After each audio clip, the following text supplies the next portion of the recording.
રાજકોટમાં ટ્રાફિક પોલીસની બેધારી નીતિઓનો આક્ષેપ લગાવવામાં આવી રહ્યો છે। નંબર પ્લેટ વિનાના વાહન સામે સામાન્ય લોકો પર કાર્યવાહી તો ભાજપ નેતાઓને જાણે લીલી ઝંડી મળી હોય તેવું લાગી રહ્યું છે। કોર્પોરેટર સેજલ ચૌધરી બાદ ભાજપ નેતા નાગદાન ચાવડા પણ નંબર પ્લેટ વિનાની ફોર્ચ્યુનરમાં જોવા મળ્યા હતા।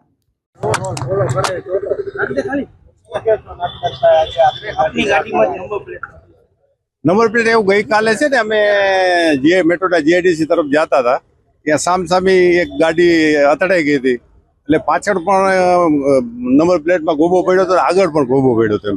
એટલા માટે તે નંબર પ્લેટ આજે રિપેરિંગ કરાવીને આવ્યા અને નંબર પ્લેટ આજે અંદર પડી જ છે, એમાં નાખી દેવાના।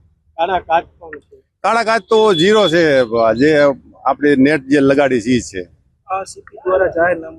એનો ના પબ્લિક અને નેતાને બધાને સરખું લાગે, ભાજપના નેતાને પણ સરખું લાગે ને અમે નિયમને બહુ માનવાવાળા લોકો છીએ એમ। કેમ કે દર્શિતાબેનનો પણ ગઈકાલે એક વિડિયો વાયરલ એ બહુ ખ્યાલ નથી મને। નંબર પ્લેટ હમણાં નખાવી દેશું અને હજી જો આ જે કાચ છે એ તો 0 વાળી છે, એવું લાગે તો એમને પણ કટાવી લેશું એમ।